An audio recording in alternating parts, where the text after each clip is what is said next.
Hey, Vanna.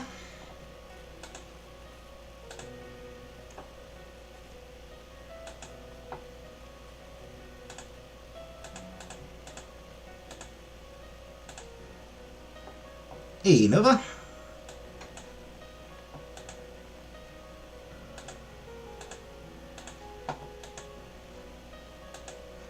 Hey, Beetlejuice. You're getting... It is. It's getting very long. Well.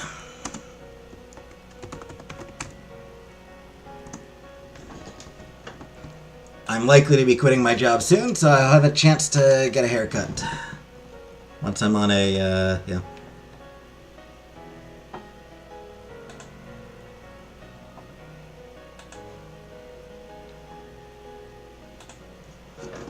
Hey, Jordan.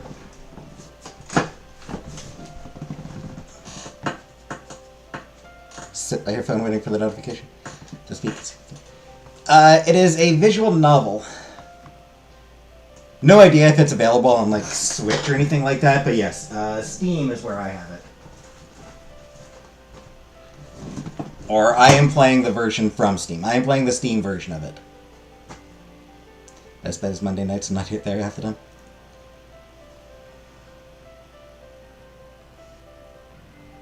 Why am I quitting my job? Oh, because I just fucking hate it. I just hate it. I'm miserable. Honestly, I suspect, like, I think, like, once I'm done with this,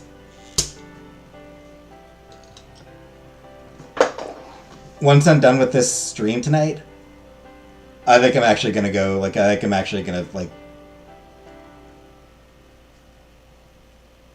reach out to my, team leader and be like, yeah, I can't do this anymore.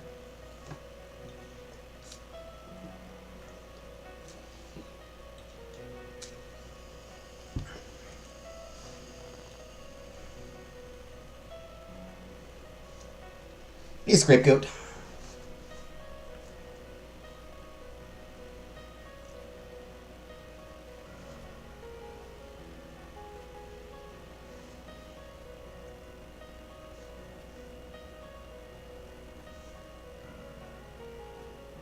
you gonna pay your bills?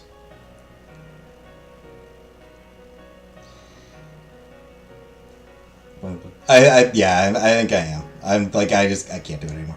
As far as how I'm gonna pay my bills, I just inherited $15,000, so that'll tide me over for a little while. Whatever looks good. Pop Shop Grape Juice or Grape Soda. It is Pop Shop Grape Soda. Pop Shop brand grape soda. What's this game about?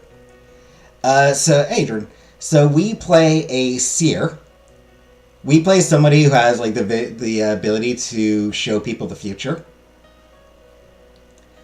Like we can't actually, so like we can't actually see the future ourselves, but we can use our power to let a person see the future that they can see or see their own future.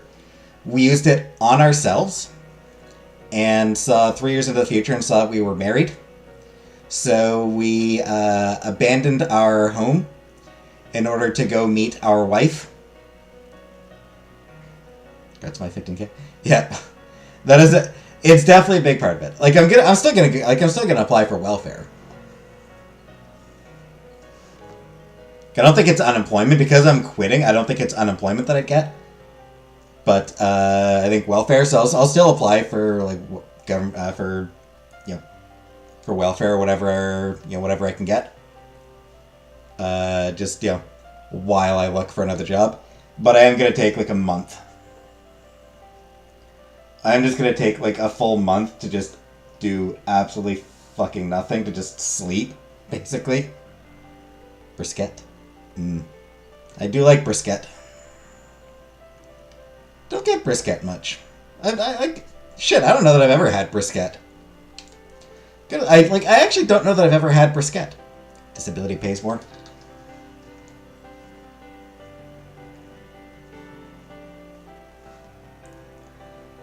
Yeah, I think disability has like it's. I think disability is pretty tough to get on.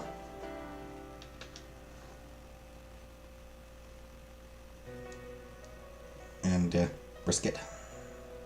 Yeah, I don't think I've ever had brisket, but it seems good.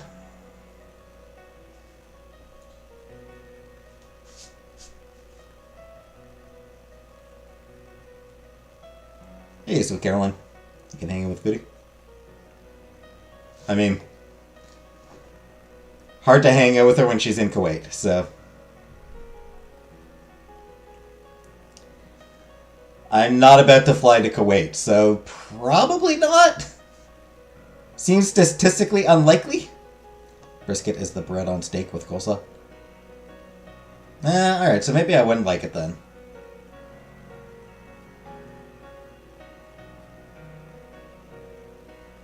Would ever want to go back to work? No, I won't. I'm not gonna wait until my money runs out. I am gonna try to like I said, I'll take a month, and then I'll start looking for something else. I might poke around for like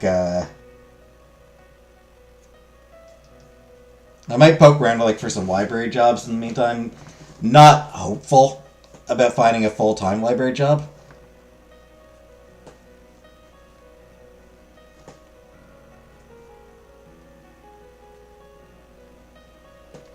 So you're gonna go to Kuwait? No, I'm not gonna go into Kuwait.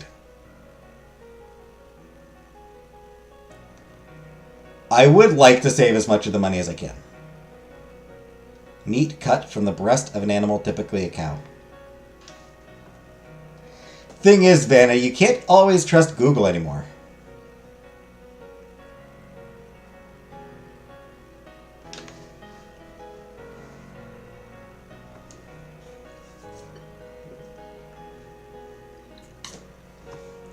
Cultural library you can look at. Yeah. We're doing it tonight. The hot food counter at the grocery store was damn near empty, so I did end up ordering some chicken wings from Pizza. Don't save, start spending now. Musk is going to own Google someday. No, he's not going to buy Google because he doesn't need to.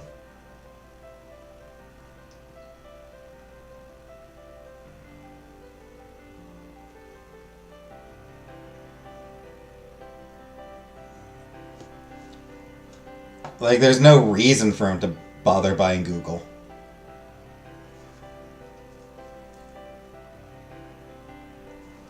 It's already pushing all sorts of alt-right propaganda and, like, disinformation. Like, it's Google works for him. Like, Google already, you know, basically already serves his purposes, so. Google's worth over $1 trillion.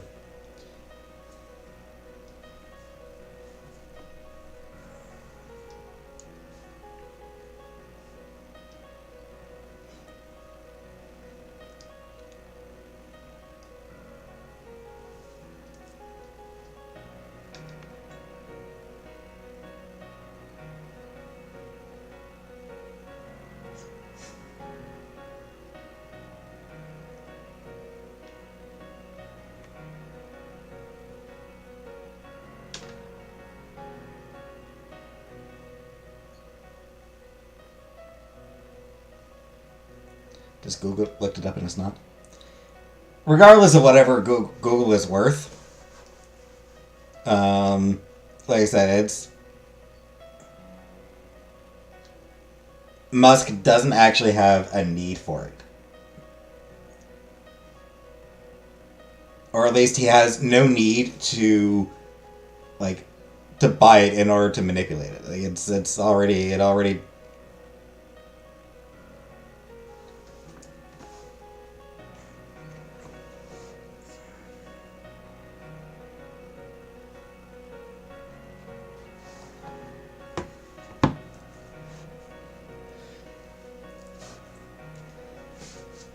Like, it's full of just rampant disinformation. Misinformation and disinformation. Both.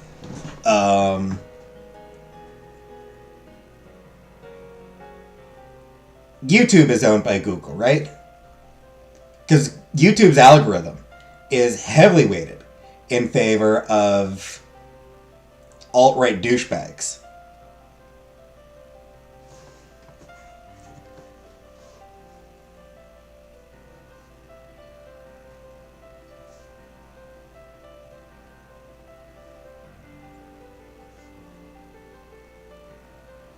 Maybe you could push the career channel a bit.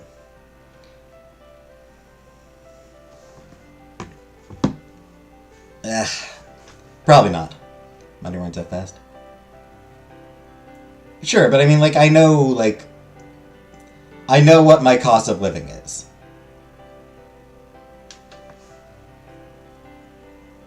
Get a better job if you start playing now. Right, but I need a break, Nova. Like, I do need a break from working. Recharge my batteries, you know? And I don't just mean like a long weekend. I need like a month to just loaf.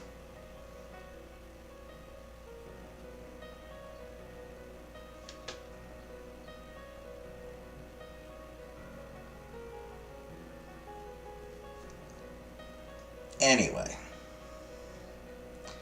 I figured talk more about that tomorrow.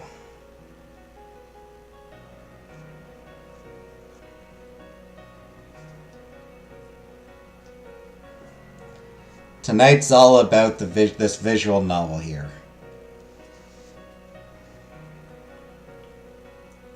Tonight is all about trying to win over our wife.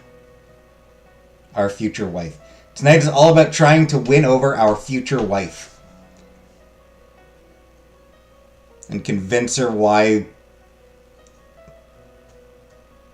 Start exercising. I will block you. I will ban you, Nova. Did 20 push-ups today. That's congratulations on that. Yeah, exercising, that is a threat, Nova Dasher. I will block and report you.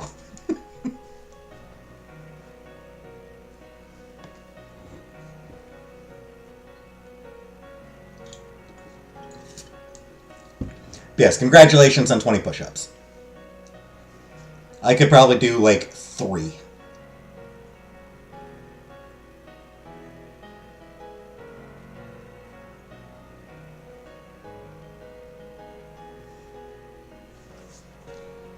I expect that if I were to try to do some push-ups, I would probably reach my limit at, like, 3.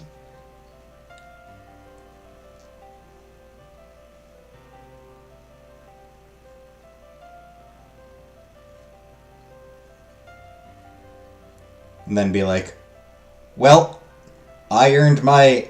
Well, that's enough of that. I earned a treat. And eat an entire bag of chips. 20 is a lot for a woman? Yeah.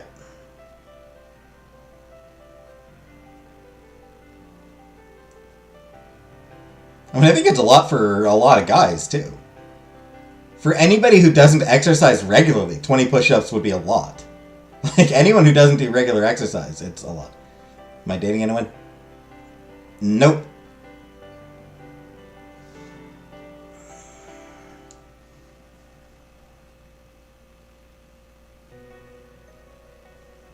Nope, all my girlfriends are fictional.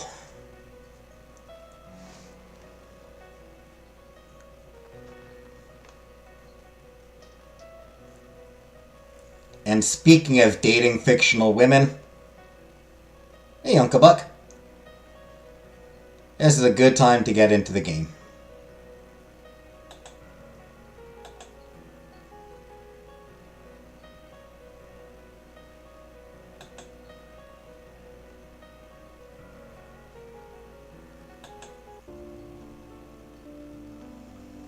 I'm busy. Right, so last time,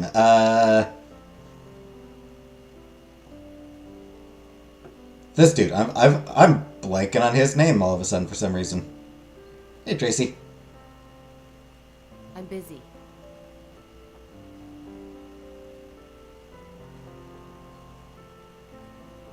Yeah, so Piper.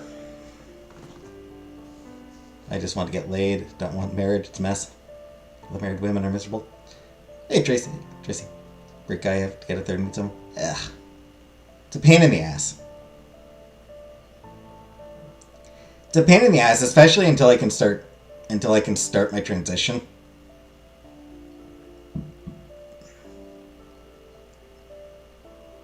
Anyway, so yes. For anyone new, this is Piper. We're going to marry her. We looked into our future and saw that this is the woman that we are going to marry. This is January. He's a duke, so he's nobility, which means he's better than anyone. He is a tall drink of water. And it turns out he is also telekinetic, which is not allowed. People with powers are supposed to be isolated from regular people. There's normals and abnormals. I've never been married and I'm always miserable. Living is misery. Kinda, yeah.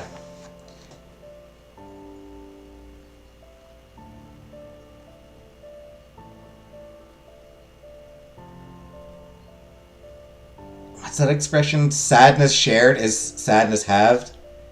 Joy shared is joy doubled.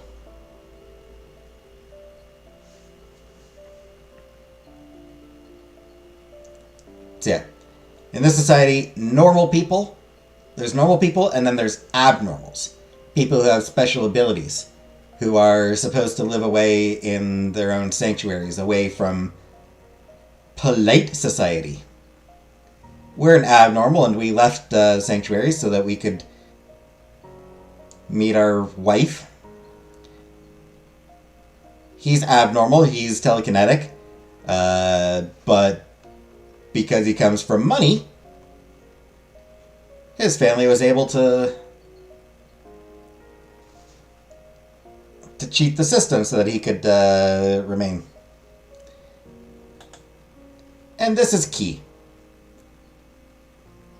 They are non-binary and a police officer who is not happy about anything that's been going on. Just, generally just having a bad time with everyone.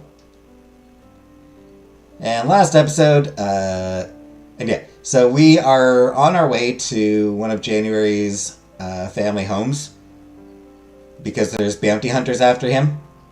So we're on the way to one of his family's homes to hide him out. And last episode we had stopped for the night, and then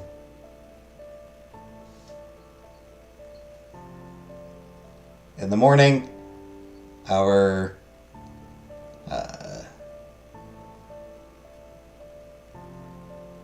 carriage was attacked by a bunch of bandits who tipped it over.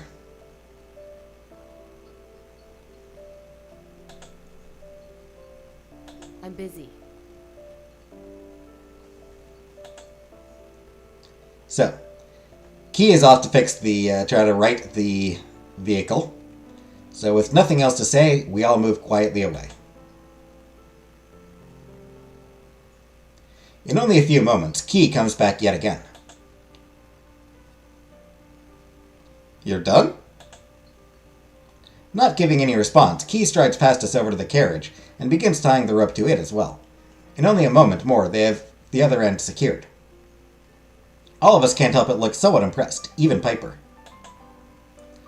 Key's eyes brighten upon seeing our admiring expressions, but the light fades quickly. Move out of the way. I'm going to pull the carriage. We all shuffle away yet again as Key climbs back into the gadabout. It growls back to life, and Key turns it so that it begins to walk backwards, yanking the rope taut. The strain is evident from its slow movements, but gradually the carriage begins to lift. Piper watches intently for any hint that something might go awry. I wish Piper could have checked Key's work more thoroughly before they started. I'll bet she's very worried about it. Key had better not mess this up. Right, we are a total simp. Our character is the simpiest person who has ever lived, who has ever existed.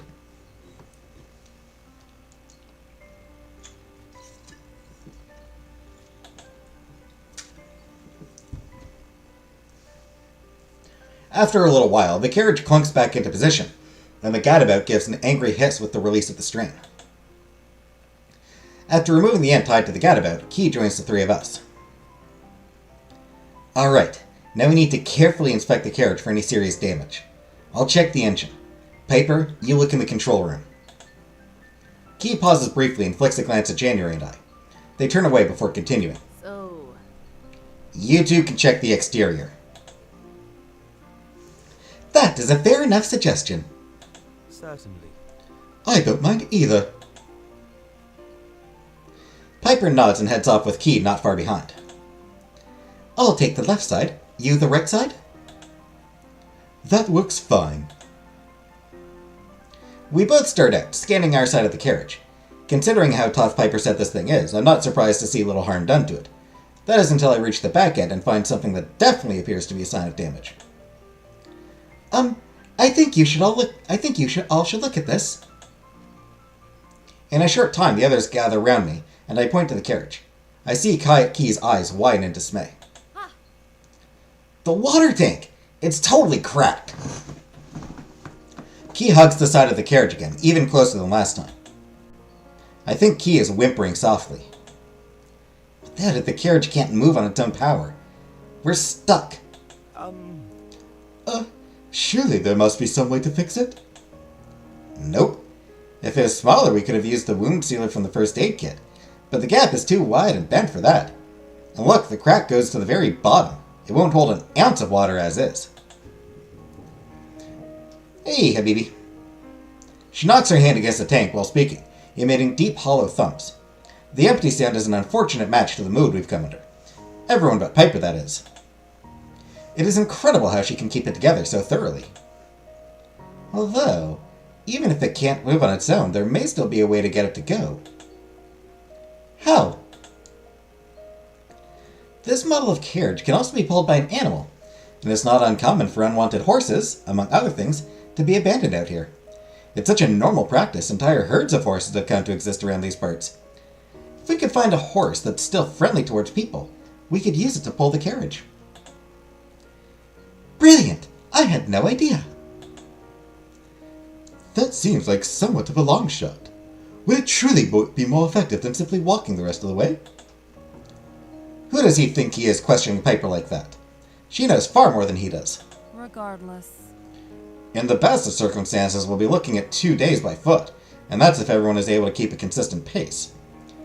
Plus, we'd have to carry supplies for the 2 days by hand, which makes it even more likely we wouldn't be able to make significant progress each day. And, to top it off, we have another run-in like we did today. If we have another run-in like we did today, we'll have nowhere to hide. Finally becoming a part of the conversation, Key speaks seriously. Though it is difficult to take them seriously with their still being intimate with the side of the carriage. We'll look for a horse. We're too far from either point to realistically walk, and the gadabout won't be able to pull the carriage far. Tilting it up was straining it already. I'm glad it's decided. I believe we'll have enough time to get it done today, but we had better get going. Key nods slowly, and I can see the gears working behind their eyes. Suddenly they perk up. Hold on a second. They dash into the carriage without another word. No one is sure what to do, so we simply wait as Key rustles around inside. Key returns from their trip to the carriage empty-handed. What was that for? They don't speak and instead pat their side. A distinct crackling sound is produced from the motion. Come on. My badge isn't the only thing I can fit inside this coat. That's a good idea. We shouldn't take time to eat until after we find some horses. We shouldn't take time to eat until we at least find some horses. We all seem eager to begin the search, even me. Before we can go anywhere, Key seems to realize something else and runs over to the gadabout this time, retying the ropes. They then run back to the carriage and secure the other end of the rope to the front. So, you want to move the carriage? Yes. Those bandits might come back to see if help really came, or to check if we left anything behind in the rush. I won't be able to pull it far, but as long as they think we're gone, it should be fine. I agree that should be done.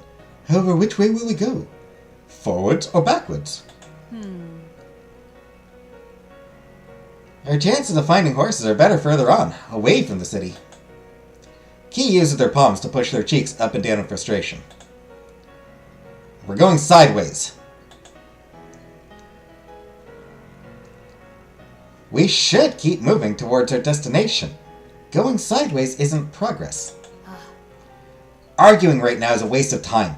It's not like I'm going far. And with that, Key hops into the gadabout and fires it up. You three follow behind, but not too close. Piper shakes her head and January gives a heavy sigh. I sigh too. Why does Key always have to make things difficult?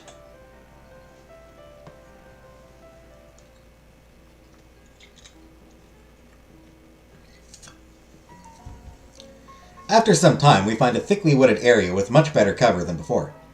Key seems to agree that this is good, because they turn off the gadabout and get out. There, it's taken care of. Good enough. Now we should really start looking for a horse. Yes, I'm not sure where to go from here to find any. I think I already have a good sense where. That's where we'll go then. Piper casts her eyes over January and I feel this won't be good news. You two should probably stay here in the carriage. January reacts as though that was a direct slap to the face. Certainly not. Impossible! I refuse to be excluded once again. Admittedly, I also find the suggestion upsetting. I dearly hope not to be left behind. Maybe we should let them come. Even if the carriage is secure, it's probably better to have them nearby where we can help them in case of trouble, rather than leave it just to them. I suppose that makes sense. Alright, you two can come. January frowns at their logic, but nods. Very well. I do what I can to hide my relief at the change of plans. If you are sure it's for the best, I have no complaints. It's settled then. Piper, lead the way.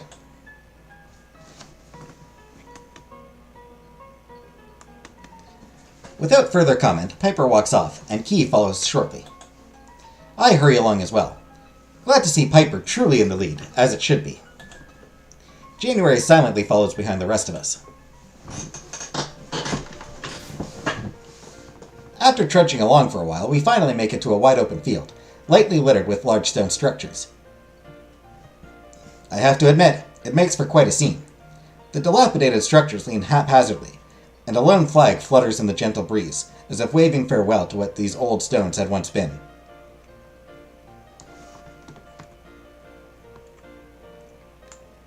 That seems like a lovely area.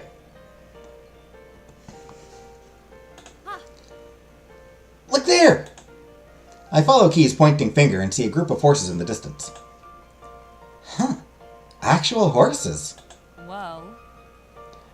That sounds like you didn't completely believe we'd actually find a horse out here. If you doubted the idea, why did you agree? We needed it to be true. I glance at Piper and wonder if I should state the obvious fact that of course she would be right. Key shouldn't have been surprised. Yes, I will do that. Of course there were horses. It was so good of you to suggest this, Piper. Thanks. Now, we need to decide how to catch one of those horses. So then. Why don't we take a short break first?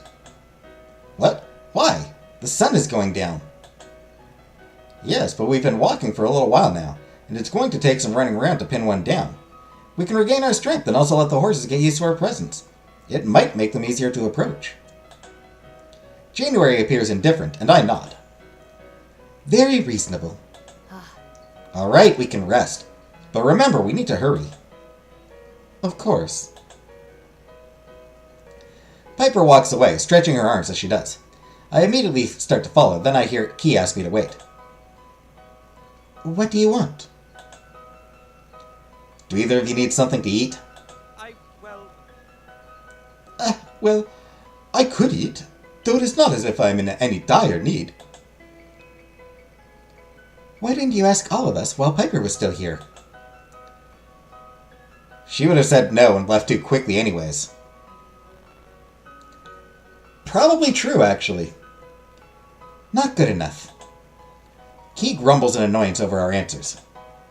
Reaching into their coat, Key pulls out 2 food packages and tosses them to us. Just give them back later if you don't want them. Do you have any fruit? Not for you. Well, that was rude, but no matter. I pick up both packages and toss one to January. Then, keeping mine close, I hurry after Piper. I hurry over and catch up to Piper. She turns her head back towards me as I approach. Hello. Hello to you too. I have a food package Key gave me, if you'd like to share it. It was very rude that they didn't give one to you to begin with. It doesn't bother me. No need to worry over something like that. It doesn't bother me. If you're willing to share, I wouldn't refuse, but I'm alright without any for now. I'd be glad to share. I eagerly hold the bag out to her.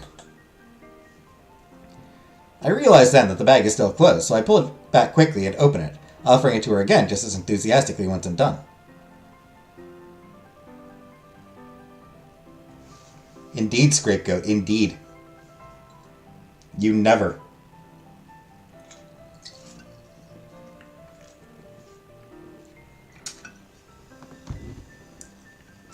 I'm sure Habibi's just not looking at the keyboard, not looking at the chat right now.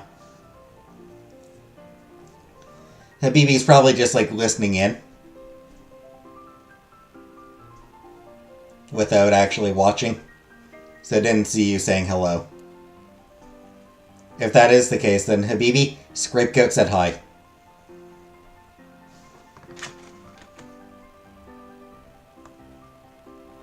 Hey, Tanya. Waiting for Footy. Is she back on YouTube already?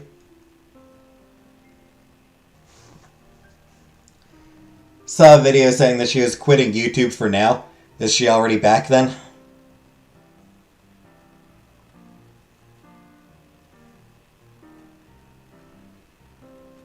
Hey, Habibi, Vanna also says hi.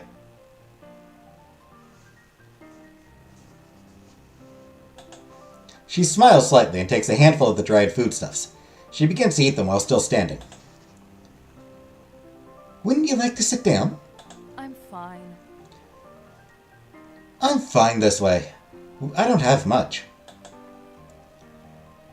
Well, I won't be able to finish all of this myself, especially not in such a short time. You'd really be doing me a favor by joining me in the meal. I wouldn't want to waste it.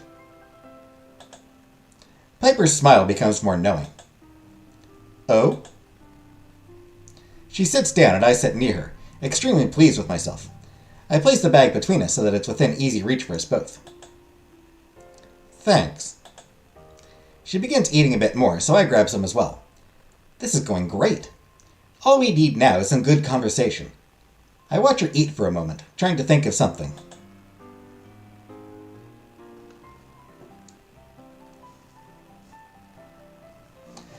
I mean, asking about the horses actually seems like a good way of doing it. Yep, that's a good question. Learn more about her. Definitely the way to go, is learn more about her. Where did you hear about the horses? What? How's life? Meh. Piper looks genuinely surprised. I guess she wasn't expecting that question. I was just curious as to how you knew about the horses out here. You even knew where to find them. That was very impressive, and I wanted to know how you learned things like that. Piper laughs. Comes from listening to the locals mostly. After being in one place a long time, people pick up all sorts of useful information. You just have to know how to draw it out of them. But what if the information they give is false? Then you also have to learn how to tell if someone is lying. It sounds like you must be very good at both of those things, but that doesn't surprise me at all. Who knows? I never said I was good at those things, just that those are the kinds of skills you would need. You can't trick me that easily. I know what you meant. Piper laughs again. You got me. I better watch out or you might put me out of the information gathering business. I laugh along with her. I'm flattered by your charming comment, even though I know you're not serious, and that there's no such thing as an information gathering business. That is false. There absolutely is a business in gathering information. Knowing things can bring a lot of money. Actually, there is. Really? Mm-hmm. Yes, information can be very valuable. This is not a pleasant example, but there is a good chance that someone knew about January's coming to Mir several days before he arrived.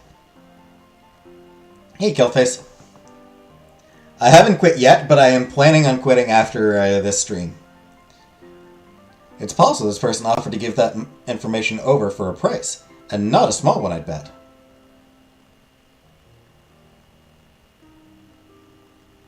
Yep.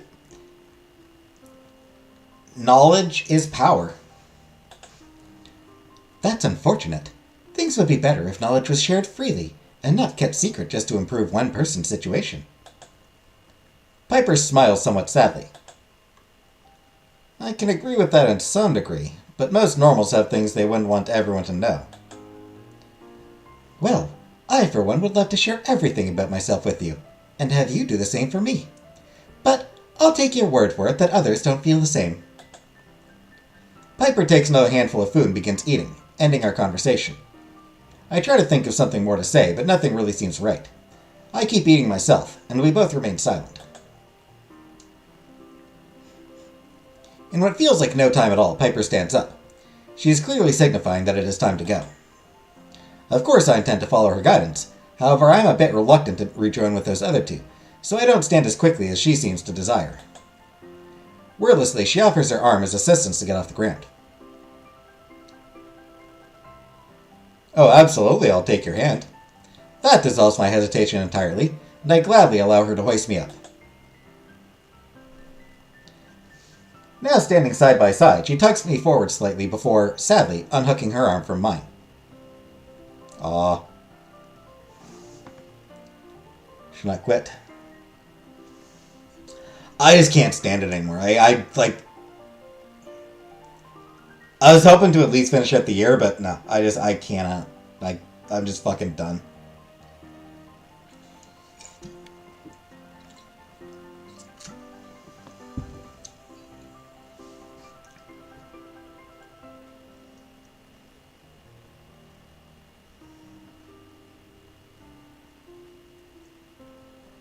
I will say, my social anxiety is going to make it hard. Friggin' social anxiety is gonna be a total bitch about make it tough to do, but no, it's I am just the thought of going into work tomorrow. I can't do it. I just do not want to do it. We're people who have to get up every day and do shit we don't want to do. Before, I know, but I mean, it's just. I'll find another job. I'll look for another job and do the get up every day to do shit that I don't want to do. I will. It's just I don't want to do this particular job anymore. I don't want to do work for this particular company anymore.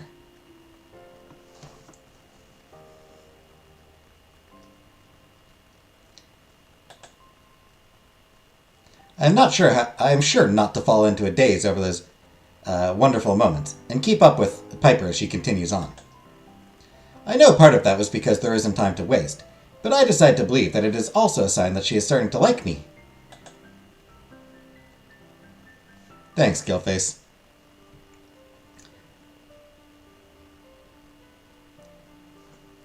Sure.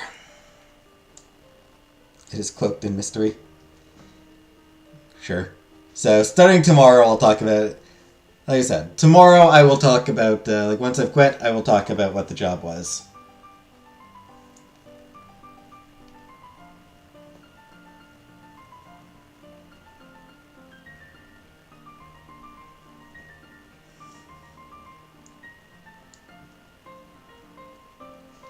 And then the break is over, and we have grouped up again with Key at our head, hands on their hips. All right.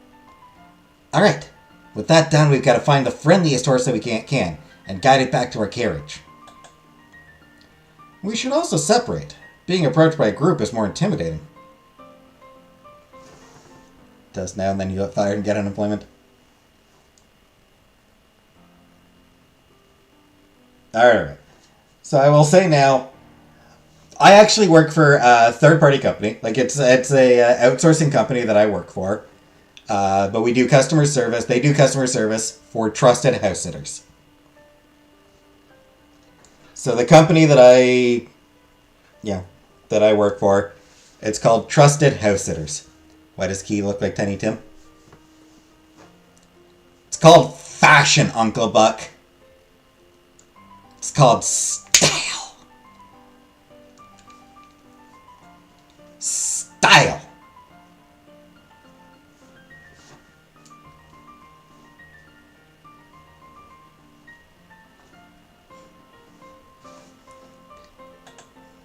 Yes, that makes sense.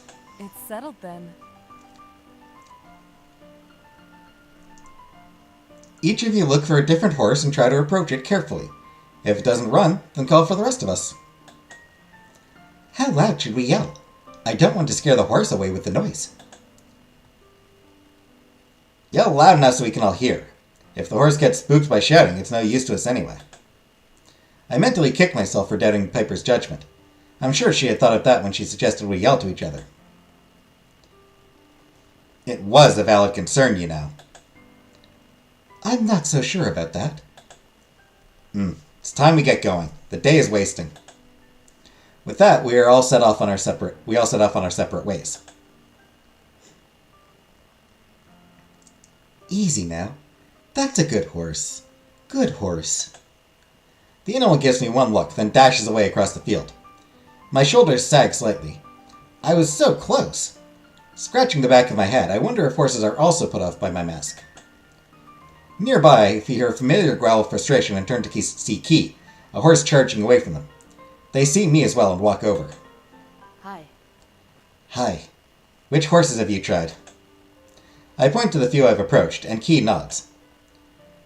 I hope you enjoyed your fruit. Oh. I hope you enjoyed your fruit. I make my tone thick with sarcasm, and for a moment Key eyes me in confusion. What? What? Are you seriously upset about that? I snort loudly without deigning to respond. Then Key surprises me by pulling an apple out of their coat. They toss it up and down as they explain their reasoning. This fruit isn't for any of us to eat. I'm going to give it to a horse. They like these kind of things I've heard. Oh. With a shake of their head, Key smoothly tucks the apple away in one of their seemingly numerous hidden pockets. What does Trusted House Sitters have to do with live animal shipping? Nothing. My knowledge of live animal shipping comes from the time that I was doing customer service for Canada Post. That was when I learned a little bit about live animal shipping. Trusted House Sitters is not about that.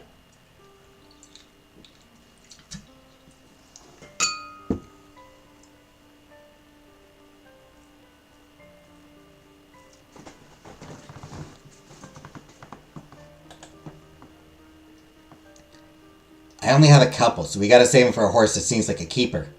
That's why I said it wasn't for you. I ain't petty enough to brag about keeping an apple for myself. I look away, not wanting to meet Key's eye. What an obnoxious misunderstanding. You could have explained that the first time, so this is still your fault. We're so petty. So goddamn petty. We're customer service post office? Yeah! Yeah, back in 2017? I think 2017 until 2018. I was only there for a year before the center I worked for closed down. You should be a mailman. Yeesh. Solitude job that gets you outside. The outside is the problem.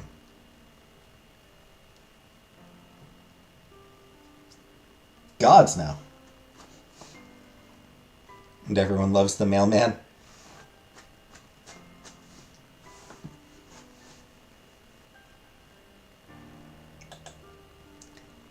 I don't really care if you misunderstand my motives, as long as you listen.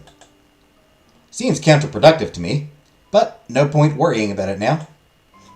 I see Keys start to sweep the field with their eyes, but for some faraway location rather than another horse. What has happened to my life? Just 2 days ago I was pretending to be homeless to infiltrate a gang, and now I'm stranded in the middle of the room with a group of strangers. I love mailmen. Anyway, Key, Uncle Buck, that's the reason for why Key's dressed that way. Key was going undercover, pretending to be homeless in order to go undercover infiltrating a gang.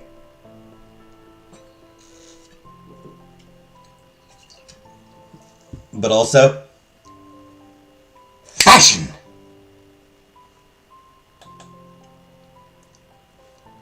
Oh, yes. What about that undercover situation? Meow wasn't that big. Couldn't someone recognize you? I don't really know what other people look like, but are you the epitome of average or something? No to both of those. I'm not from Mier. I was transferred here specifically for this job. They laughed softly. What a weird place it must be, not knowing what people look like. I always wanted to be a garbage man. Seems so fun, picking up trash, working outside, doing service. Appeals to you? Alright, well, if you say so.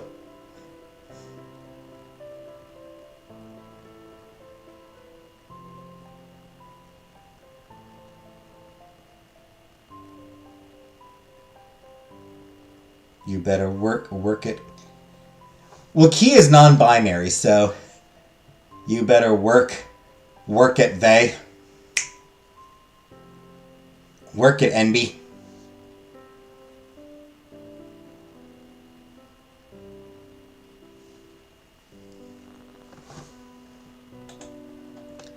You almost never laugh. Why does that make you laugh? It's just funny. You don't even realize my look is far from average. What? Even without seeing their mouth, I can tell from their eyes that they're actually smiling.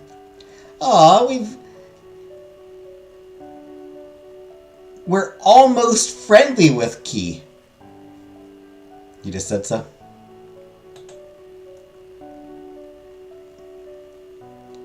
Nobody's supposed to have gray skin. It's a pigment disorder. Really? I do feel a little strange not having known that. So your look is very rare then? Well, not exactly. I'm not the only one in the city with it or anything. It's just not what most people would call normal. Interesting. I am glad to learn a little more about physical appearances. Thinking back on the situation at hand, a question comes to mind. So have you ever ridden a horse, Key? Huh? I'm surprised you would ask me anything. Anyways, no, I haven't. In that case, Piper is going to have to be the one to ride it once we catch one. Neither you nor I have any experience, and I cannot imagine her allowing January to ride even if he does. Those animals better not give her a hard time. Ha, of course. I can still do it. Even without experience, I'll manage. That's fine, but odds are Piper does have riding experience. You're probably right. Key looks away and we fall into silence. It's not long before I decide to break it. We should keep looking for horses. Right.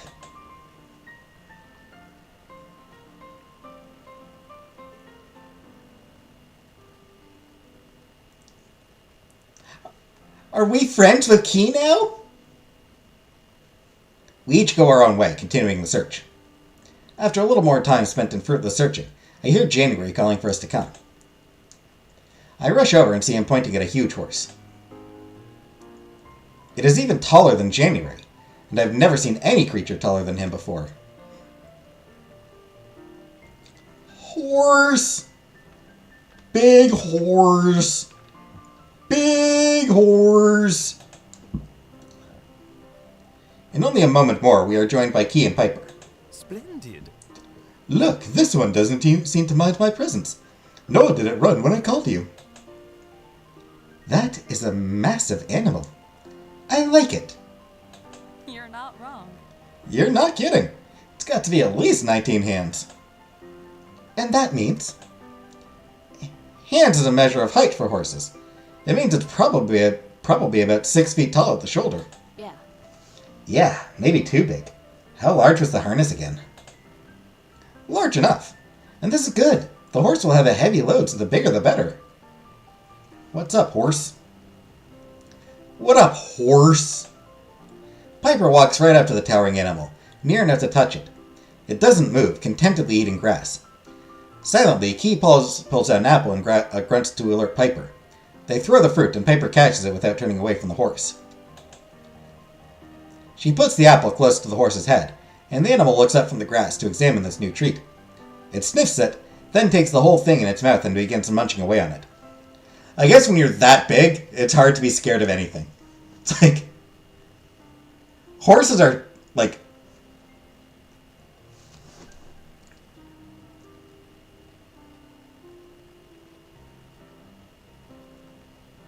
Horses are like, just really scared animals in general.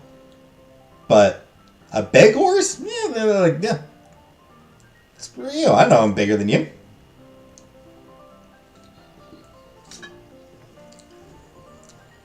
I'm the biggest, baddest motherfucking horse on this plane.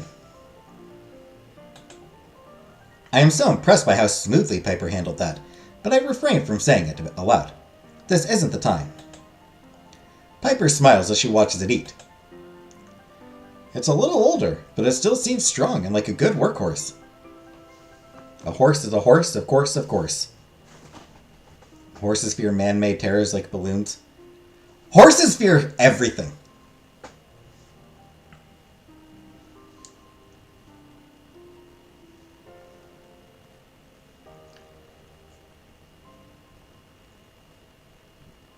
It's honestly kind of weird just how cowardly horses are, considering like they're not small animals. They are prey animals, but like they're not small. I mean, no, they're just scared of everything. Very good. A happy conclusion indeed. It does seem a fine animal. Actually, that horse is a male. Did you watch Mr. Ed? I never watched Mr. Ed. No. If there is a past life, I died on one. They scare the shit out of me. Yep. Because you'll be riding a horse, la la la la, and it'll just fucking panic and buck you off out of nowhere and kill you. Horses are kind of assholes that way.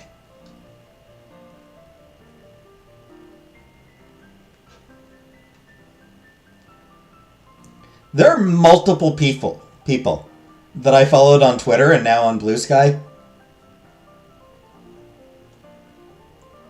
who have declared horses to be assholes.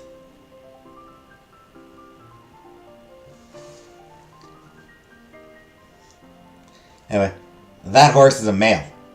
How can you tell? By the big fucking horse dick! Oh god, I actually asked. How do you know? Yes, can you be sure? Mm-hmm.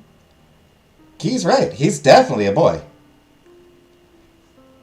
Maybe the, I don't know, big horse dick? Well, fine then. That's good to know.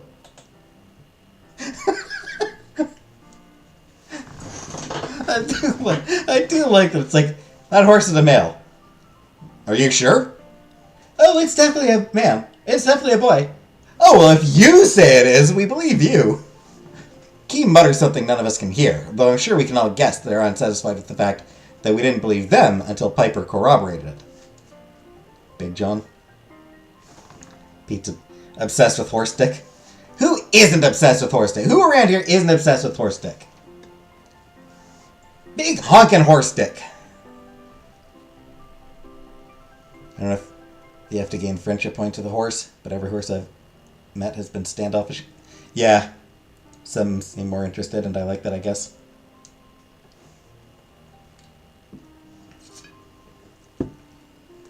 Big ol' horse dick. That's so weird. I was looking up Mr. Ed a few hours ago, hadn't thought about it in years and years.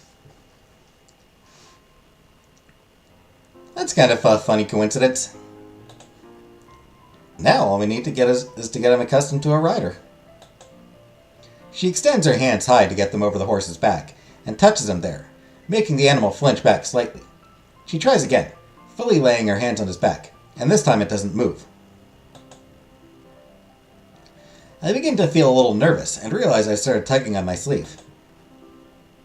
She then applies some pressure, trying to push herself up, when suddenly the horse decides this is too much. He lifts up on his back legs for a second and charges off. Piper stumbles back from the abrupt motion, but Key is right there to catch her fall. She looks gratefully back at Key. It is such a relief that she's safe. You wouldn't happen to have any more apples? One more. Piper repositions her feet so she can straighten herself out. Standing properly again, she wipes her palms together and addresses us. A horse is a horse, a course. Good. We'll have to use it as a distraction the next time I try that. Okay. I can cut it into pieces with my knife, make it last longer. Sounds good. Hold on to it for now, though. We'll cut it up once we actually catch him again. Piper spots the horse a little way off, then looks back towards us. Okay. January and Jamie, you two get in front of the horse to make sure it doesn't rejoin the rest of the herd. If it does, and the other horses spook at our approach, the friendly one might run too. Unless it's a horse with a voice, of course. A horse with a voice? I can do that. I will. We won't disappoint you. Key, you go to its side and start cutting up that apple while January and Jamie nudge it back this way. Once he's far enough that the other horses won't be bothered, start giving him the apple pieces. January and Jamie, you should also pet it where it can see you, so that it's used to the feeling before I try and jump on it again. I'm going to hop on quick this time, since he's probably going to start running again either way. Thank you, Nick at Night.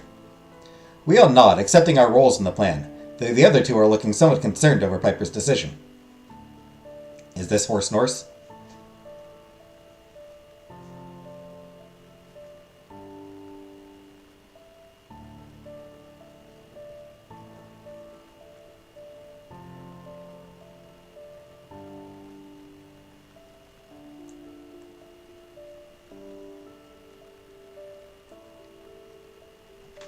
Why did the pony ask for cough syrup? Because it was a little horse.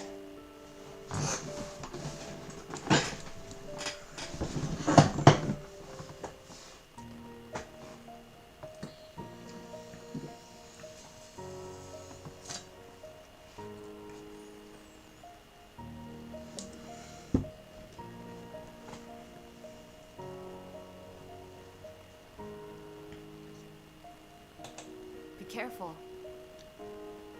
Be careful, Piper. Yes, please. I do not want to see anyone get hurt. Piper gives us her smooth smile. Don't worry. Don't worry, I'll be fine. This won't be my first rodeo. Throws tomatoes. Fair enough, Vanna, fair enough.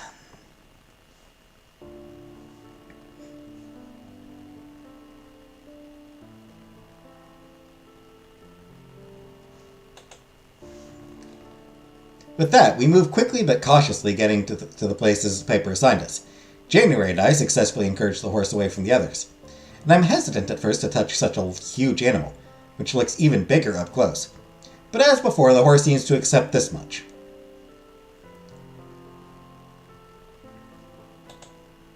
Key then moves up and starts feeding the horse apple slices. He seems to care for those far more than being petted. At last, Piper joins us after watching us work from the sidelines. Patting the horse's side, it doesn't move. Key is down to just 2 slices left, and I see Piper take a deep breath. With one swift motion, she hoists herself up onto the horse's back. As soon as she does so, it is a repeat of the last encounter. The horse rears and bolts, forcing Piper to lie flat on her stomach across the animal's back, her legs still dangling. I instinctively gasp and take a step forward.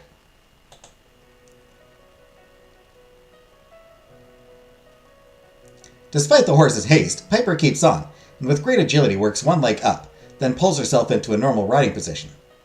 We all cheer, January even applauds, and I have never seen Key look so pleased.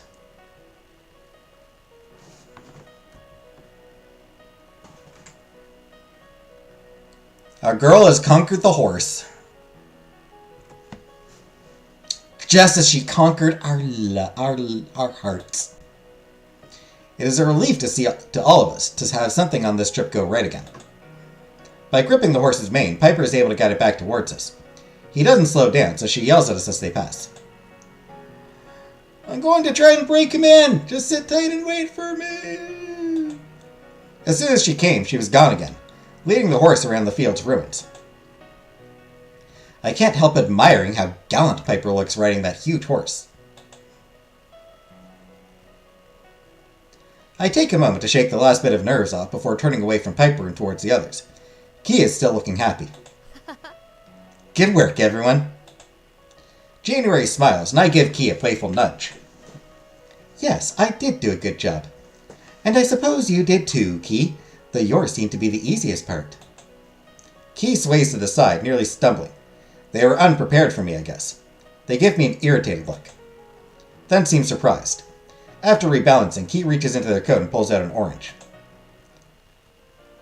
I forgot this was still in my pocket. Key looks at the fruit for a moment, for a long moment actually. January and I look at each other in confusion while Key continues to stare. Then Key hands the fruit up to me.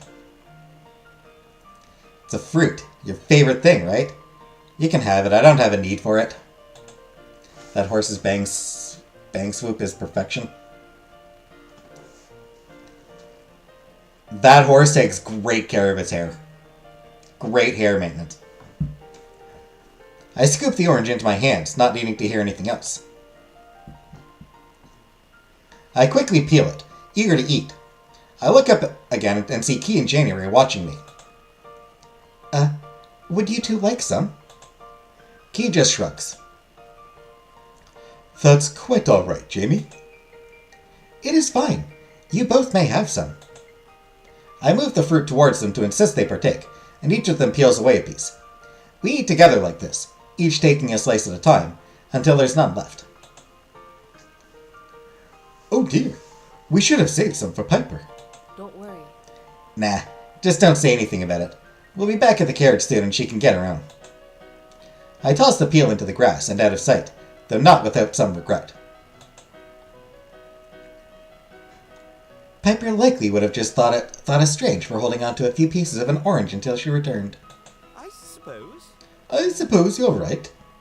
He uses mane and tail. Yep. Still, I resolve to share some of my fruit with her later over dinner. I brush off my gloves, trying to get the remaining peel residue off. That was a good orange. Indeed. I agree. Key just shrugs. It's sort of a shame that it was merely a plain orange, though. Oh? I thought you really liked fruit. I do. It's just that I had hoped to see more of how food was prepared in normal society. There's still time. I suppose. How do you know normal and abnormal food is even different? I don't know for certain. I assumed that they must be. There isn't anything that's the same as far as I've seen. I think it would be something if they were in fact the same. It seems pleasant to me to think there is a similarity between the two places. Well, who knows? None of us, unfortunately. Perhaps. Well, perhaps we will find a cookbook along our journey, and you can peruse that. I'm not sure. Maybe, but I wouldn't count on it. At last, Piper wheels the horse back around and dismounts. The animal doesn't run away after she gets off, which is a good sign, I think. Are you sure that thing will let you back on? I'm fine. Lewis doesn't seem to mind being ridden. I was just a stranger. That made him a little nervous. Lewis? I figured I had to call him something, and that's what I thought of. I think that is a fine name. Indeed. What a perfect choice for him. I walk up and pet the newest member of our group, again marveling at his size. Hey, Lewis. Good old Lewis.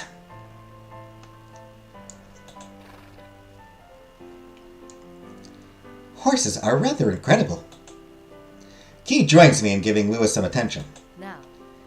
We should get him back to camp. It'll be dark soon. I was about to suggest the same thing. Piper takes a bit of Lewis' mane in hand and tugs. The horse dutifully obeys, following her as she heads towards the forest once more. Key and I follow close behind, walking at Lewis' side. January walks to the back of the group. Careful, dude.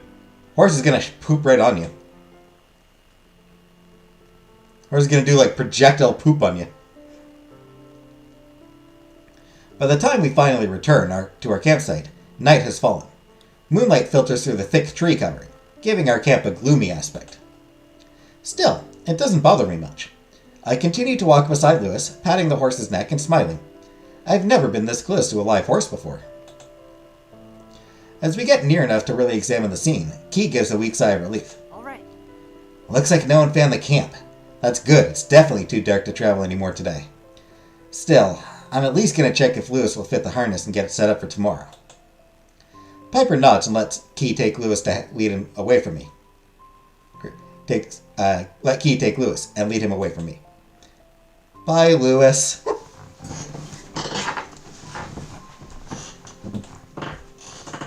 Piper waves her hand in front of my eyes to catch my attention. I eagerly turn to face her. So then. Would you two mind helping me with something? January nearly drops his glasses in surprise. I cannot imagine why he's so shocked.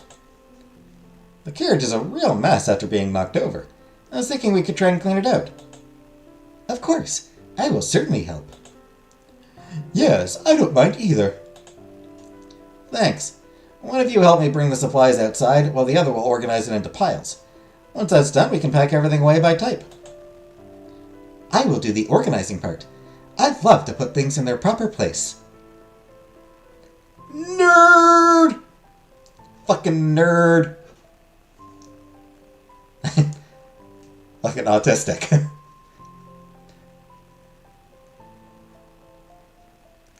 I'm pretty sure our characters probably are autistic.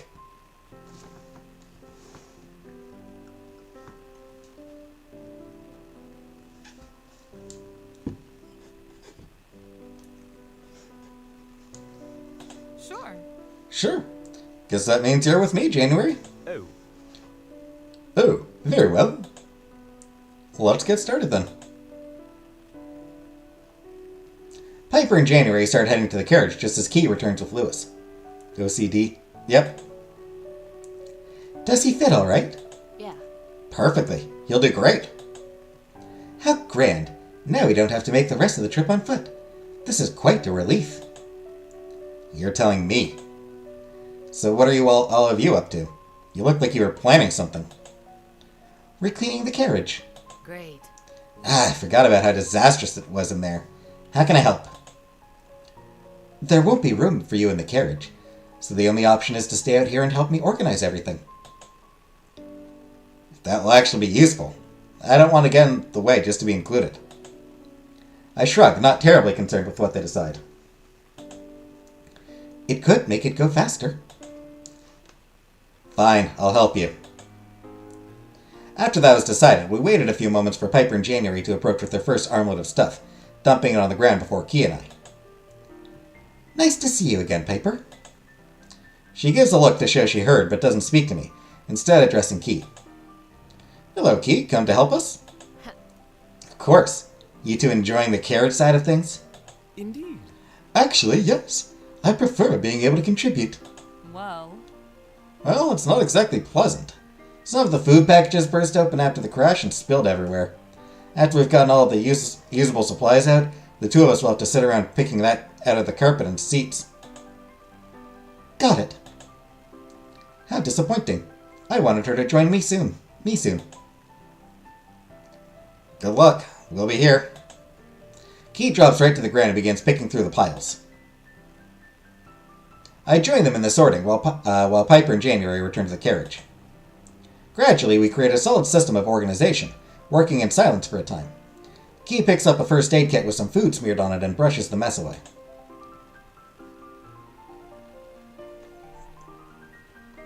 Based on the glimpse I've seen of the supplies, it looks like we'll still have enough food for at least 2 more days. But, even with Lewis, it's going to take a day and a half to get to the other side of the fraction. We'll be cutting it close. As we throw bits of food off the supplies, Lewis comes over and gobbles the scraps up. I can't help grinning at that. Those aren't meant for horses. Key also watches Lewis, or rather, watches our supplies wasting away in front of them. I'm not sure. Maybe we'll have to ration the food we have left more carefully. I could manage with just 2 a day. There is no need to be dramatic. Would 1 or 2 extra packages truly make that much of a difference? Besides, we could probably find something edible on our way if we really needed it. Maybe. You might have a point, though any amount of extra food is better than none. Still, why do you even care what I do? Don't misunderstand me. You are free to do whatever you wish, even starve yourself. It is no concern of mine. I was simply trying to continue the conversation, and that was what came to mind. If only you were as good at taking advice as you are at giving it out. That wasn't terribly good advice. Anyone could have suggested it. Key laughs, which is something they seem to be doing more often now. I know, but your usual choices are so bad I would be happy to see any improvement. Since you're quitting your job, will you get a Discord account? You are relentless, Killface. No. No, I will not. You're relentless, but I'm stubborn.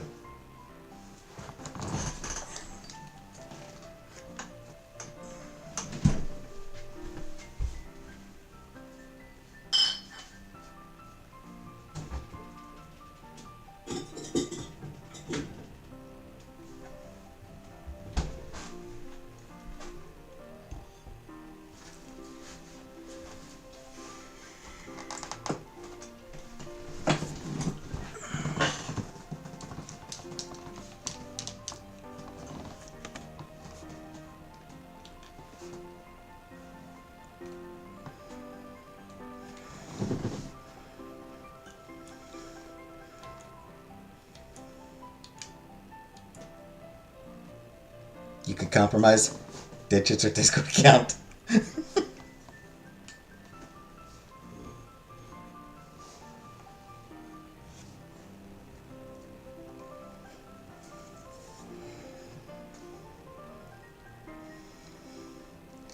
How about instead I just do this? Look, my microphone is lit up. My mic bit is lit up. There's a light on it.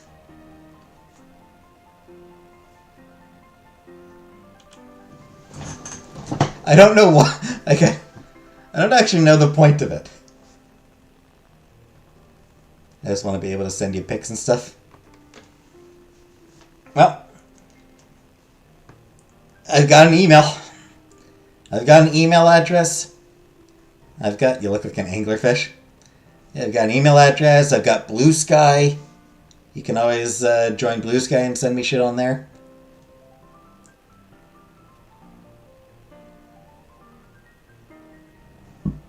I think I added my Blue Sky to my links.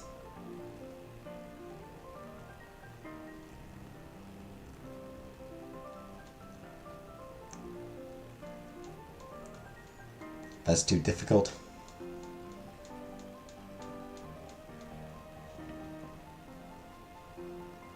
I don't know what Blue Sky is. It's like Twitter, but much more opposed to engagement farming. Why can't you ever meet me halfway? I'm just not interested in Discord. I'm sorry. It doesn't interest me. Use my email. Send me pictures by email.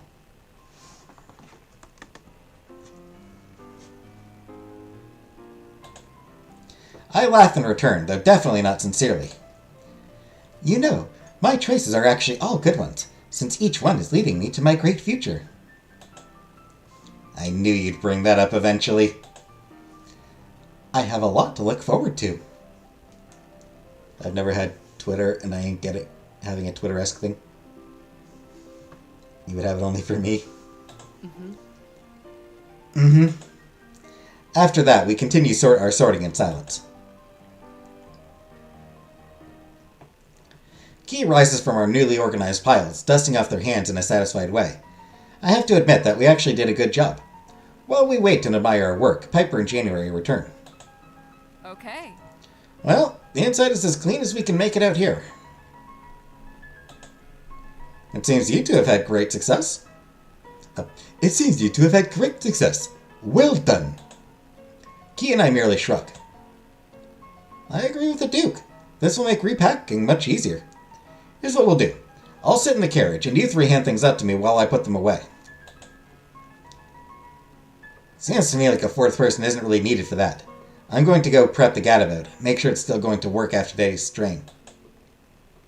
Not a bad idea. Key waves slightly, then heads off in the direction of the gadabout. Just us three again. Moving on. How about you two alternate handing me stuff? Certainly. I can manage that. After Piper has walked off, January raises his eyebrow, and it seems a light has gone on in his head. If you want to think about it, I can't even work Discord, so it'll be fun.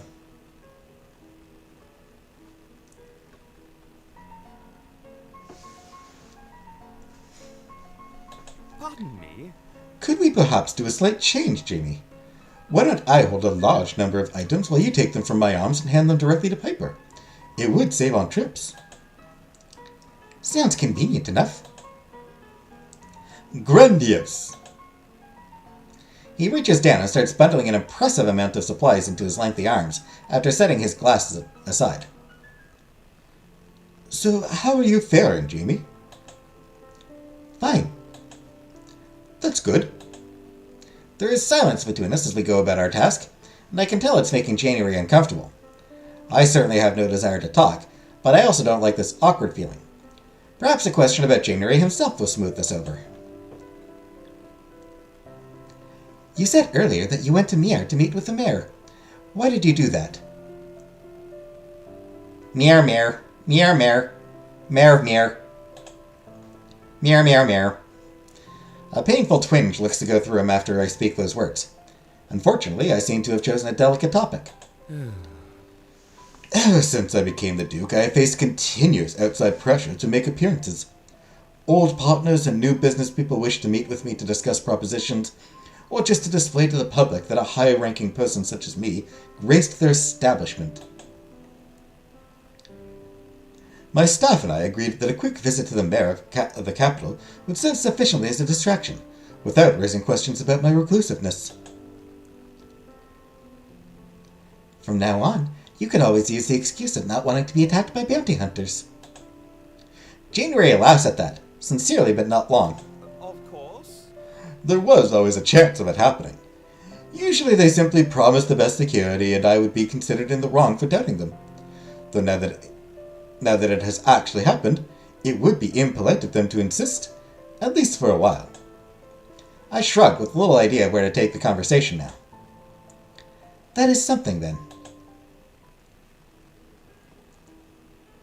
I hand Piper the last of the supplies, and she gives a pleased smile. Thanks for the help, you two.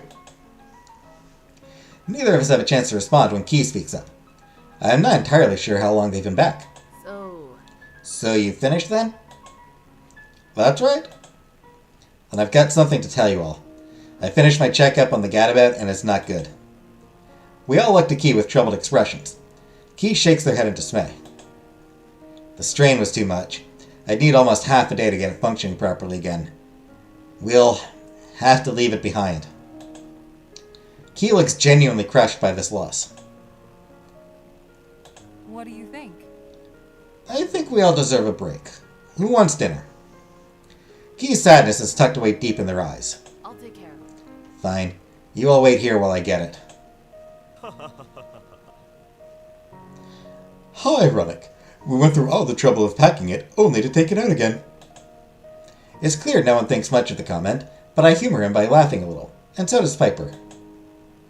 He seems to notice how forced our response is, and looks at the ground, fiddling uncomfortable with his binoculars. Key returns to the food and tosses us each a packaged meal. They then pull some of the leftover fruit out of their hidden coat pockets and pass each of us one of those as well. They take a seat on the ground and begin eating without another word. The rest of us do likewise. After only moments, Key loses interest in eating their pear. They lean back, propping themselves up on one arm, and stare at the treetops, blocking the view of the sky. This was a long day. Overall, I did not mind this day. It was nice to be out of the carriage for a change. Nice or not, I'm not sure how we deal with any more serious setbacks. January frowns and nods. I suppose you're right. Indeed. We must all do what we can to avoid further issues. Oh, and Piper, would you like some of my fruit? I have had enough today. No, thank you. Are you certain? Yes. How about you share it with January? I already shared with him today. I'll just finish it myself. Lewis meanders into our gathering, looking curious. Key hands up their piece of fruit and the horse eagerly accepts it. Key then pats the great animal's head as he eats. After finishing, Lewis works himself to a laying down position and remains near us. I'm glad for it, because it lets me lean against Lewis' side and use his head and shadow to hide my face from view more easily while I eat. As we near the end of our meal, Piper stretches herself, then looks at each of us with a sense of seriousness. Alright, it's time we figured out which direction we're going tomorrow. Key gives an explosive sigh, drawing all of our attention. They stretch out full length on the ground, covering their eyes with one arm. It is only marginally more over the top than I was expecting from them. January and I turn to Piper, but she just watches Key.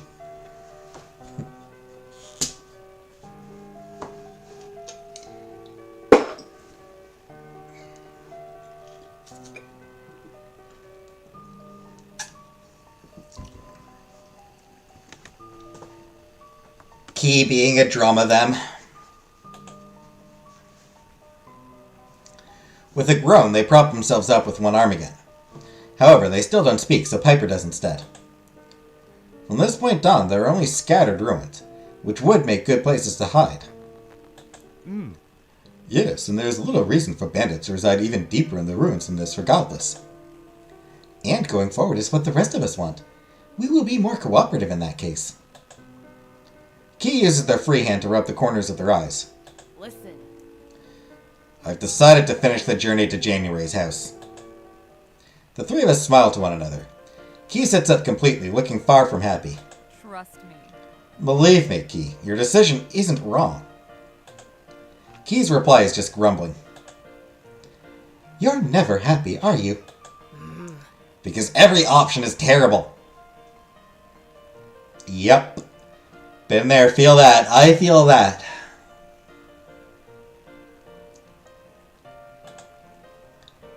Going forward seems pretty great to me. And me as well. Key rolls their eyes and doesn't even bother a grumble in response. Well, since we're all decided and food is done, let's go to bed. We'll use the same arrangements as yesterday, alright? No one complains. Night. Good. Then good night. They briskly walk away into the darkness. Piper rises as well and starts to walk off, calling behind her. Sleep well. Sweet dreams. January and I remain alone in the deepening night. So, I will be returning to the carriage now. Is there anything you need before then? Yes, but I will manage fine without you. Go to bed. He gives a slight nod before turning away and making his exit. I check to be sure Key isn't watching me, then follow quickly after Piper. Piper hears me coming and looks back to address me. Do you need something? I suddenly realized I hadn't even thought of an excuse for why I was coming. I just wanted to spend time with her. Ooh, what such romantic music here.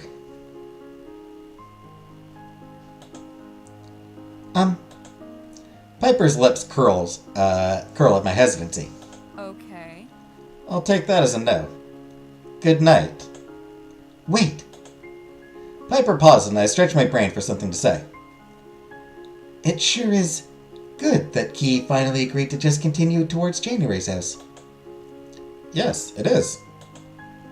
Silence. Why is this so difficult? My less extreme approach doesn't seem to be working any better.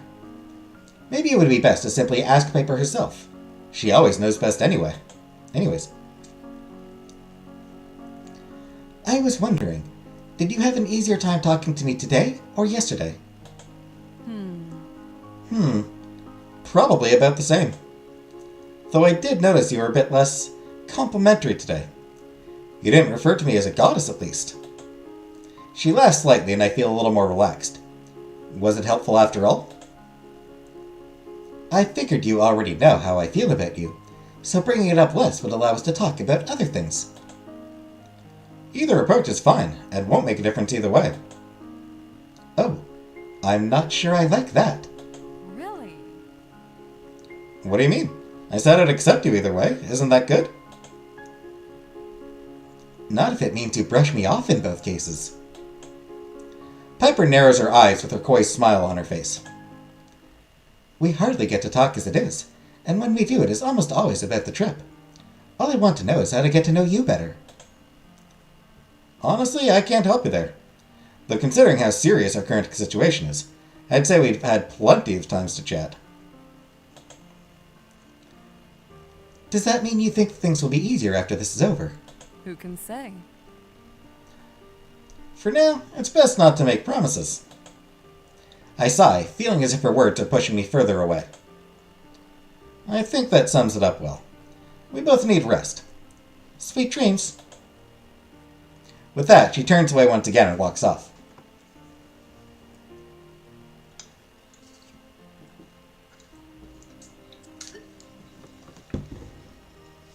Aww. Our future wife isn't terribly interested in us.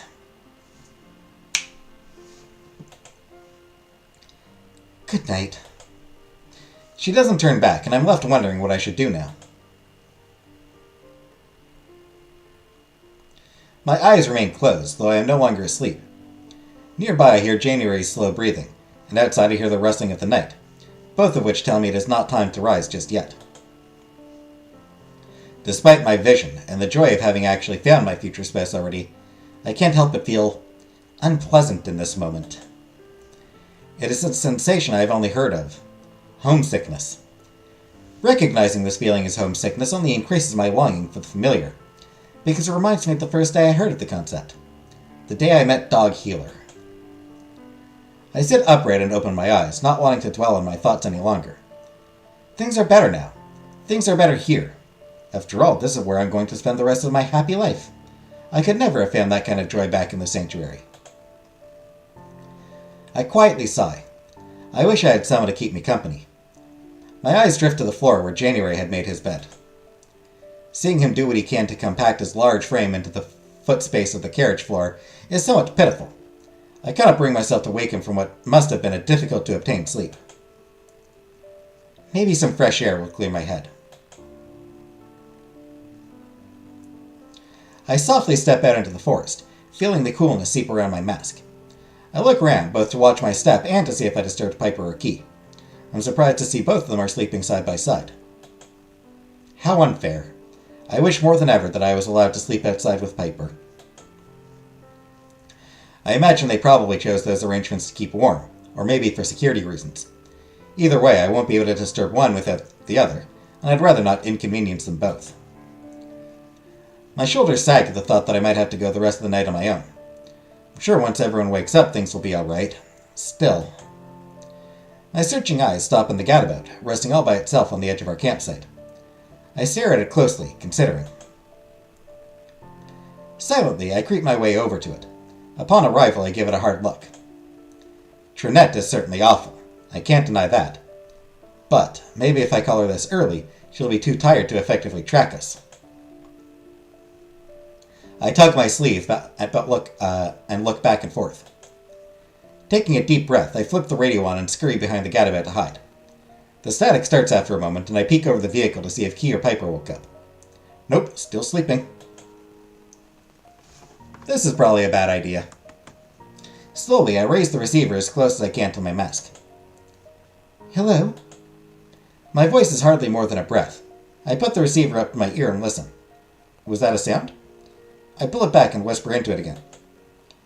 Hello? Is anyone there? I hear the radio on the other end jostle, and a voice comes through. Hello? Hello, this is Jamie. Who are you? Hello. It's me, Trinette, again. She answered. Oh, hi. Another accidental call, hon?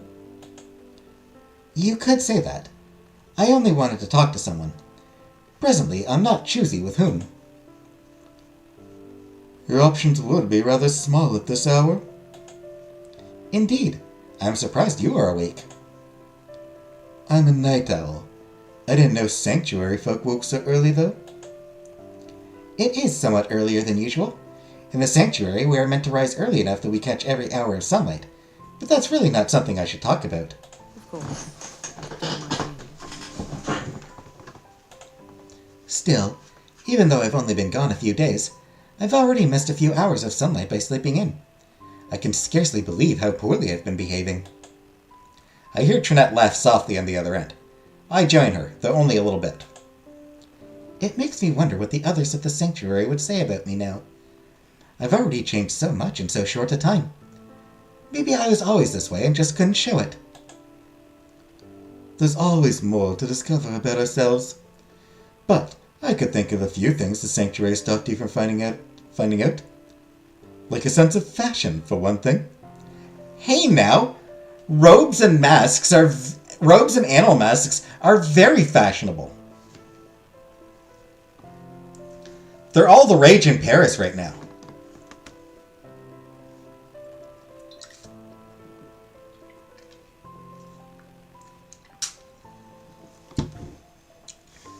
Everyone in Milan wearing robes and animal masks. Fashion! That's true. I wouldn't know what I'd do if I had to choose clothing for myself. Well, you wouldn't have complete freedom.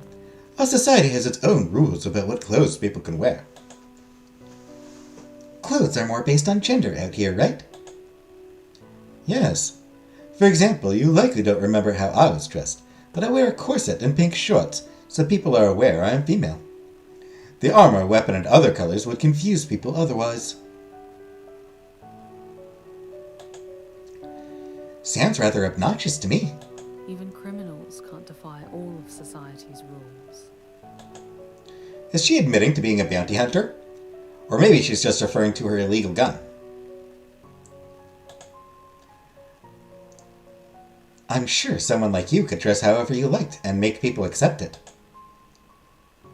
Perhaps you're right. And maybe someday I will. For now, my concern is making a living, not a statement. A yawn escapes me, even though I'm actually interested in this conversation. You tired, darling? Yes, I enjoyed our discussion, but I think I must be going. So long. Good night, then. Good night. With that, I turn the radio off and sneak back into the carriage. I do like that it's just like... Sure, she's a vile... She's, terrible, violent bounty hunter. Will kill you just as soon as look at you. But she's also weirdly pleasant to talk to. I like that. As soon as the sun's first rays enter the carriage window, I sit up. Then I push the curtain aside slightly to give me a better view outside. Piper is probably already awake, getting things ready for the journey. On the floor, January still slumbers, so I tried not to disturb him. Suddenly, I hear the crackle of the radio, and Key's voice comes over it. Hey. Hey, you two.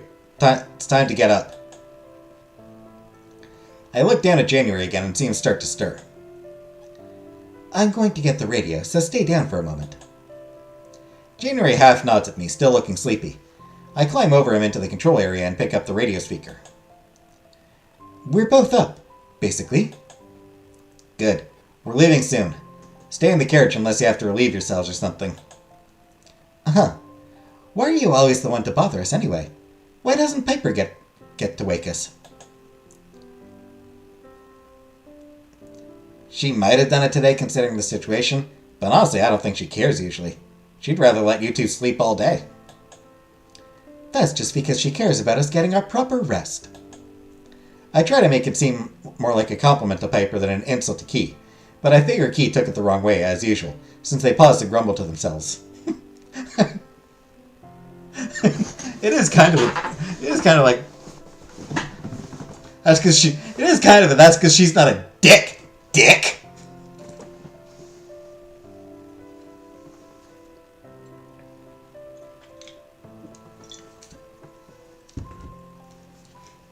You know. Just because you're going to marry someone doesn't make them perfect.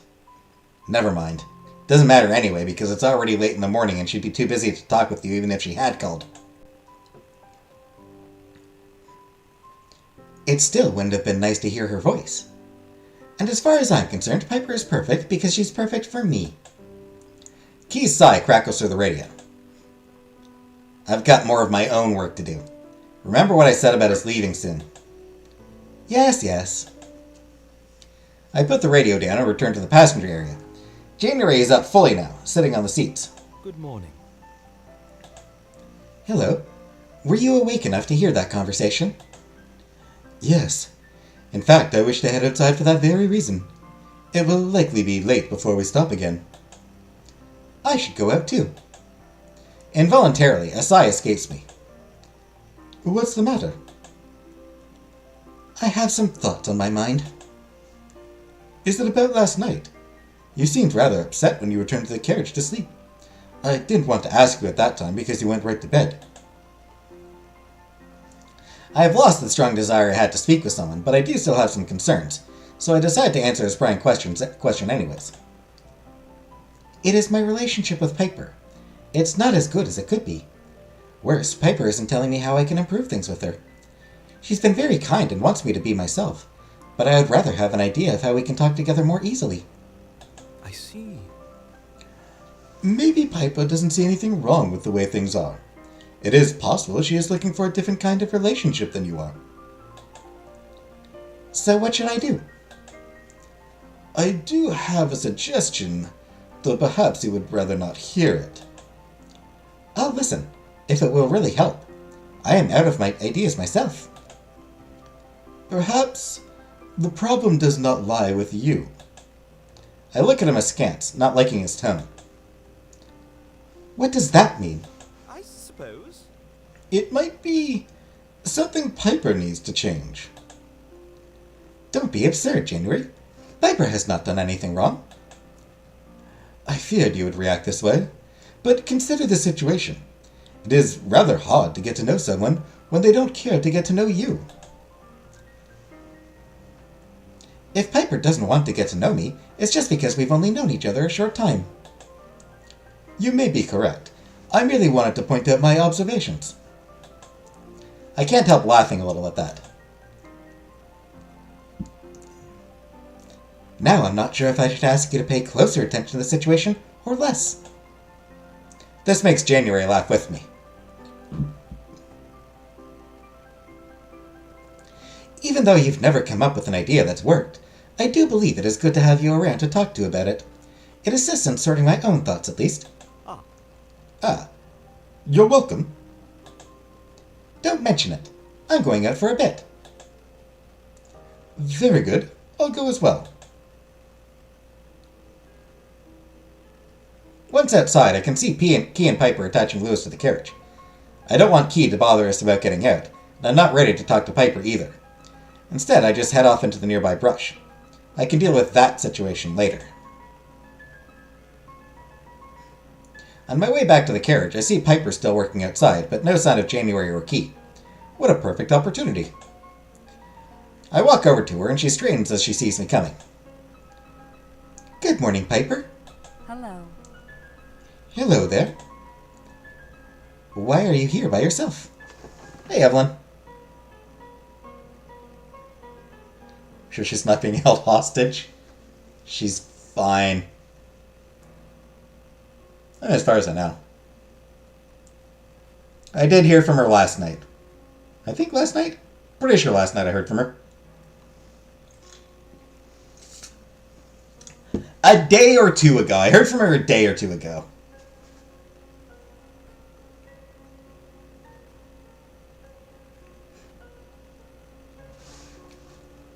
Why are you here by yourself? Key is already in the carriage waiting for January to get back. As soon as he comes, we'll leave. Since you seem to be ready, why don't you wait in the carriage too? I'd rather wait out here with you. Piper smiles at me in her usual way. There's nothing to do out here. All I'm doing is standing watch. Even still, I'd rather be with you than with Key. Piper sighs, letting her smile slip, then brings it back. All right. Piper doesn't seem fully happy to have me around, but she did say it was okay for me to stay, so that's what I'm going to do. Maybe she's just feeling a little restless and wants to get moving. That must be it. I should think of something to take her mind off of waiting for January. I look around for some inspiration on a topic.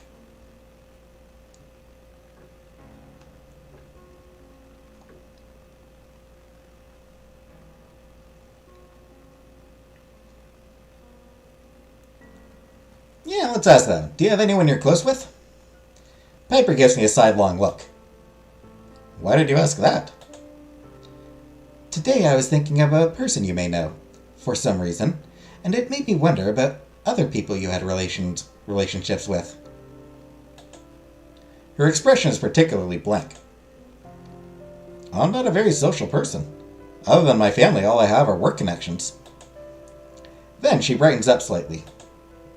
Although you could say I'm close with a few of the people I work with. You never know, even if she is a... Hey. Don't call her a bitch. I see. Would you mind telling me about some of them? Sorry. Kind of. Oh. She smiles crookedly.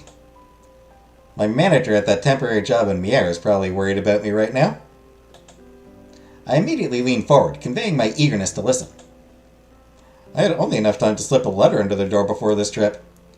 Luckily, I was only working part-time, so they shouldn't have much trouble covering for me. I hope we can finish this trip soon, so you can get back to your job. It's fine. I wasn't going to stay there much longer. It was nice while it lasted, though. It is good that you enjoyed your work there. Yes, it's nice. She flicks her hand sharply. Sometimes it seems like I spend more time with people I don't want to be around. Oh, I hope you don't mean us. No. No, not you three. I mean criminals. That makes me chuckle sinisterly. I am a criminal. She laughs with me. I suppose so. Violent criminals, then. It feels good to have had this time to talk with Piper. So, do you enjoy talking with me at all? Trying too hard, girl. She has a reaction to that statement as though it was a joke. In a way, yes. That's good. Maybe then you could start a conversation with me sometime. If you see me around, that is. That's really not my thing. Sorry. I knew I shouldn't have let January's thoughts influence me. That's alright. We still just met. You can take all the time you need to be ready to start talking to me. That's not something that's going to change, however long you wait. You're saying you'll never try to talk to me on your own? Seems like it. For the most part. This can't be. Why not? I told you, it's not what I do. If you start a conversation with me like you did today, I'll talk to you. But I don't want you to get your hopes up for anything more than that. This is how it's going to be. She's not a very good future wife. It doesn't have to be that way, though. but that's how it will be. Just then, January emerges from wherever he had been off to, and heads toward the carriage. Piper turns and heads towards it as well. Time to go. You better hurry as well. Feeling a little bewildered, I follow her directions. I can't bring myself to believe she's really serious about not speaking with me. Once we get to know each other better, things are bound to change.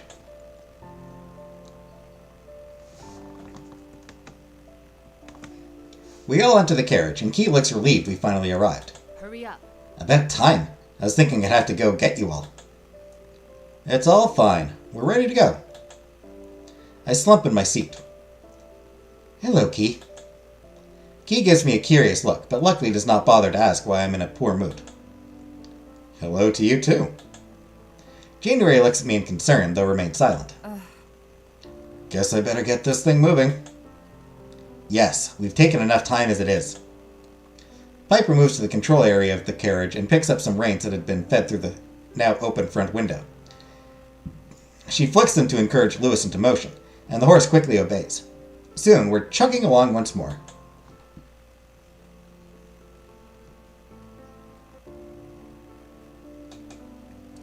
And I think I'll end it here for tonight.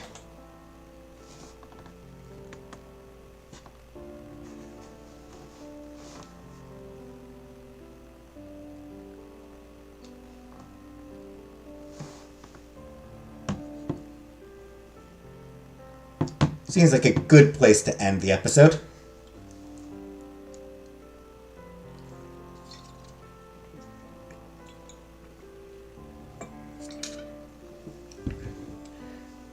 Been a long time since I played this game, so I don't remember how much is left, but probably a pretty good chance we finish it next week.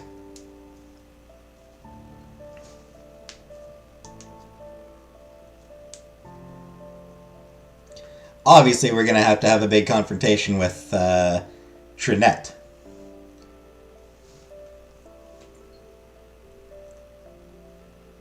She's clearly the villain of the story, so obviously going to have a confrontation with her.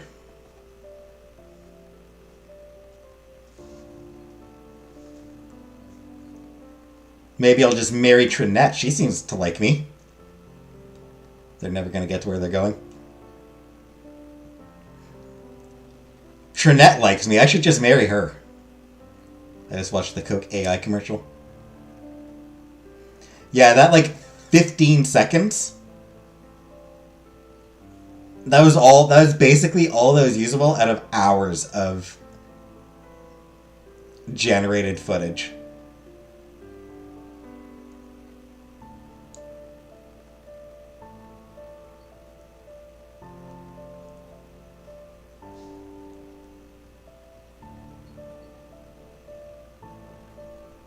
Why are there monkeys bathing in a hot spring in the Arctic?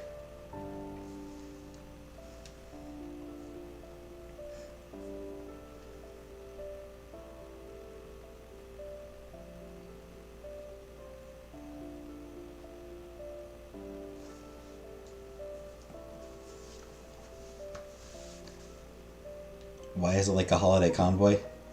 Yeah, they could have hired an actual, advertising group to do a proper commercial, but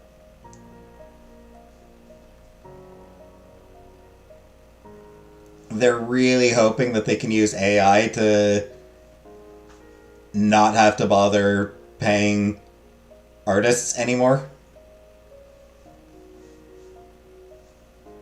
So, AI...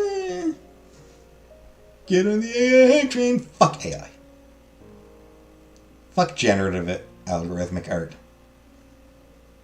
Algorithmic content.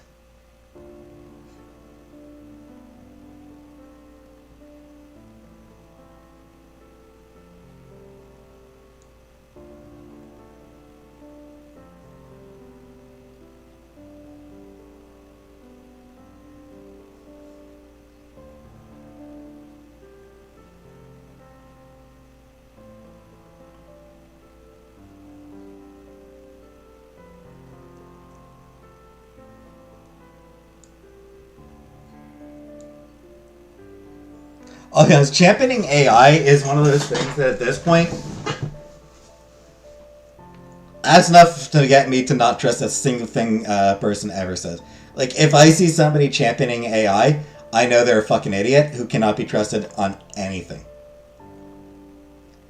Like, every opinion they have is rendered invalid by that.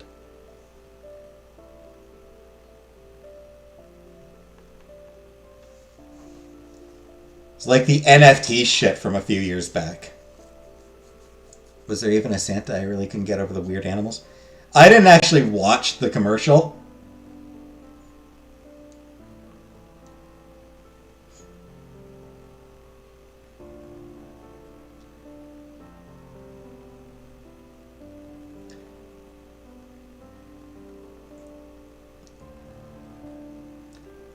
I do really hope the AI fad dies soon. The NFT fad died because there was no actual money to be made in it. Like, the AI fad died because it was a pyramid scheme. Like, it was just a straight up pyramid scheme. There was no way to use it to, you know, to get rid of artists or anything like that.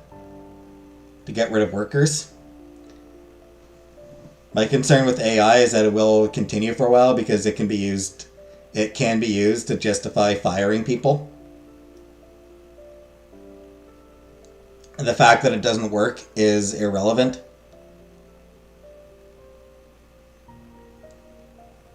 The point is, they don't want to pay workers.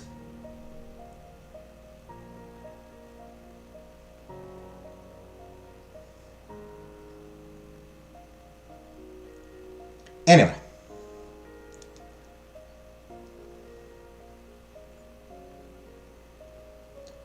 I'm still enjoying this game.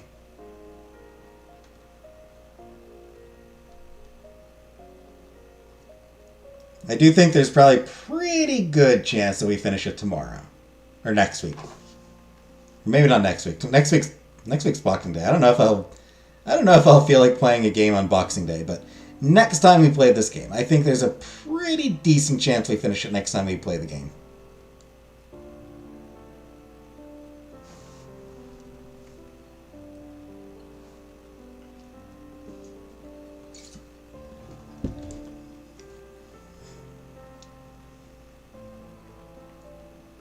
But for now, thanks for watching, and I will see you all tomorrow. Now I have to work up the nerve to quit my job. Social anxiety. I hate social anxiety. I hate having social anxiety.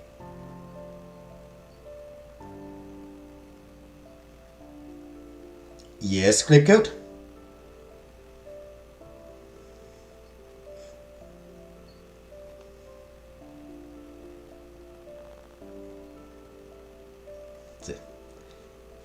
Good night.